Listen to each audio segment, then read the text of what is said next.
नमस्कार।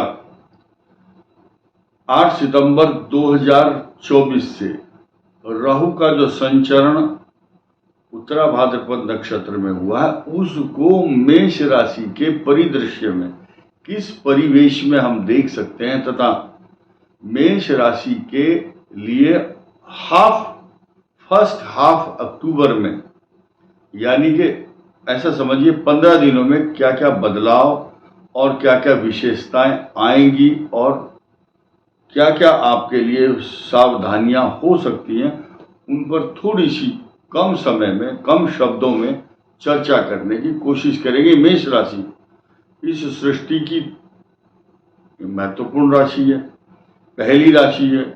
सब जगह इसका नाम होता है क्योंकि इसका स्वामी मंगल है, जो पृथ्वी का पुत्र है, भूमि सुतो बुधश्च। साथ ही साथ नई चीज ये देखिए कि मेष राशि काल पुरुष की दृष्टि से पहली राशि है और इसका स्वामी उग्र स्वभाव के रूप में जाना जाता है तथा मेष और वृश्चिक राशि का स्वामी मंगल अभी इस समय आपके जब पराक्रम भाव में हो तो मेष राशि को कहीं से भी पीछे मुड़कर देखने की आवश्यकता नहीं है। धन कुटुंब वाणी स्थान में बृहस्पति हो गया, धन देगा, अच्छी वाणी, आपके संस्कार, आचार विचार व्यवहार तथा आपको धन, आपका जो धन का स्थान है उसको पल्लवित पुष्पित सिंचित पोषित और सुरक्षित करता है।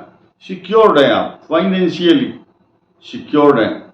अगले साल क्या होगा उसकी चर्चा अभी नहीं होंगे, लेकिन हम छठे भाव के केतु को किस लिए याद करते हैं मेष के लिए गोचर में? इसलिए है क्योंकि आपके रोगों का और शत्रुओं का समूल नष्ट करता है, शत्रुओं का विनाश करता है।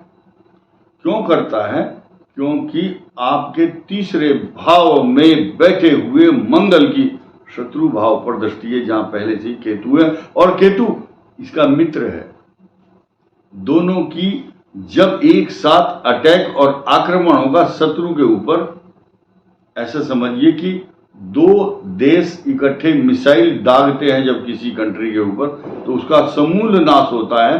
ठीक इसी प्रकार कुजवत केतु, शास्त्र क्या कहता है, मैं प्रमाण के साथ बात करता हूं, हवा में बात नहीं करता, कि केतु को कहा गया है कुजवत केतु। कुज मैंने मंगल, कुज,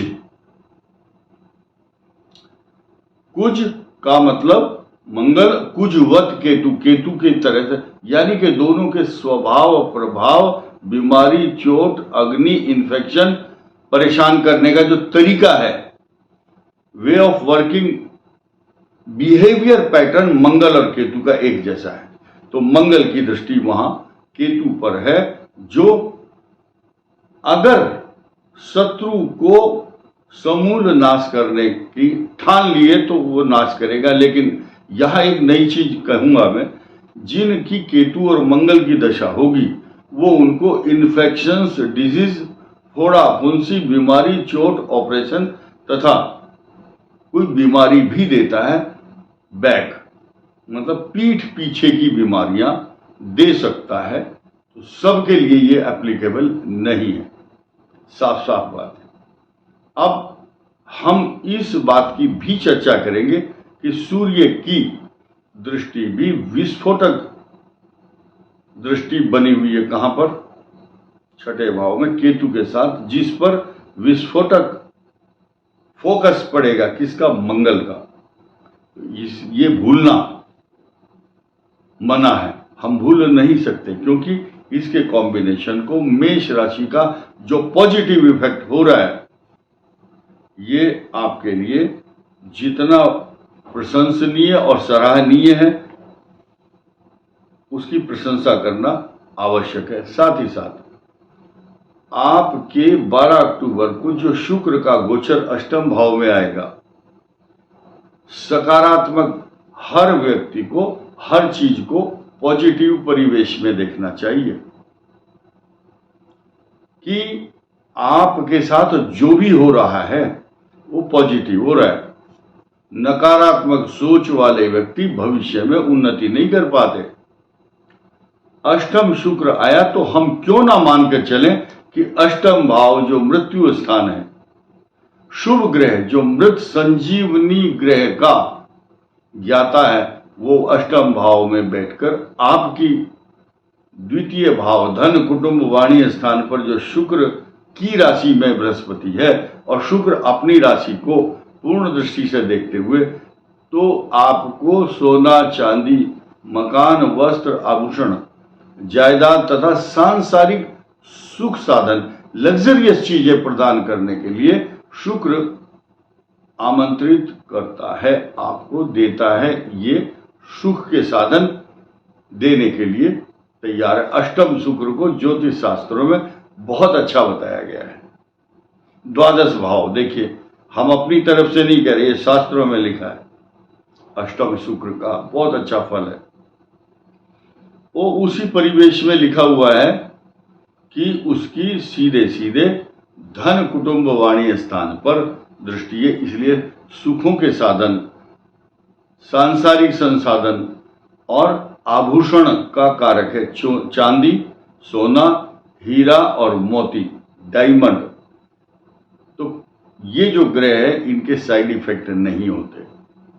अब हम देखेंगे कि आपके द्वादश भाव में जो संक्रमण और संचरण शनि की राशि,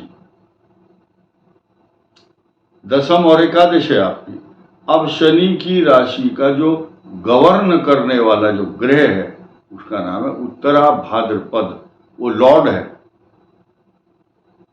शनि इन नक्षत्रों के लॉर्ड हैं या इनका बहुत घनिष्ठ रिश्ता है और वो रिश्ता समाप्त तो हो ही नहीं सकता। 3 नक्षत्र जाने जाते हैं इस संसार में बहुत फेमस, पुष्य नक्षत्र, अनुराधा और उत्तरा भाद्रपद। ये तीनों नक्षत्र, बहुत दोबारा रिपीट करता हूं, याद रखना आप, पुष्य नक्षत्र, अनुराधा और उत्तरा भाद्रपद, ये शनि के नक्षत्र हैं। शनि इनमें जाकर के बड़ा खुश रहता है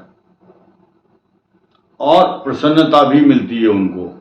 तो राहु, अभी मैंने एक श्लोक बोला है आपको, शनि वत कुजवत केतु, कुज मैंने मंगल, वत मैंने उसके समान केतु का प्रभाव होता, मंगल के समान। अब दूसरा श्लोक सुनिए, शनि वत राहु, शनि वत राहु, यानी कि जब से 9 सितंबर से 8 सितंबर को संचरण हुआ राहु का उत्तरा भाद्रपद पर, 9 सितंबर से एक्शन शुरू हो गया।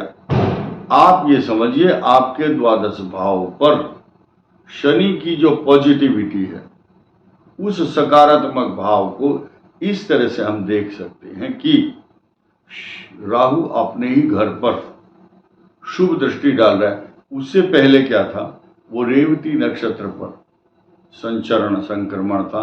अब काफी दिन तक 4 अंश लगातार बीतने हैं, 4 चरण उत्तरा भाद्रपद के, तो आपके लिए ये सकारात्मक ही रहेगा।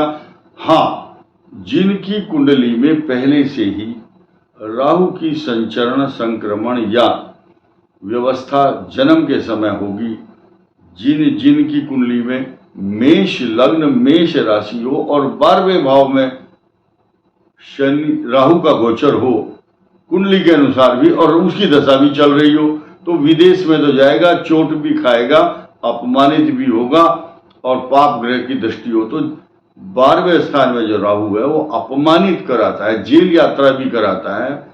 लेकिन डरने की आवश्यकता उनको नहीं है जिनके गोचर में या महादशा में ऐसे परिणाम नहीं है जिनको मैंने अभी आपके सामने व्यक्त किया है।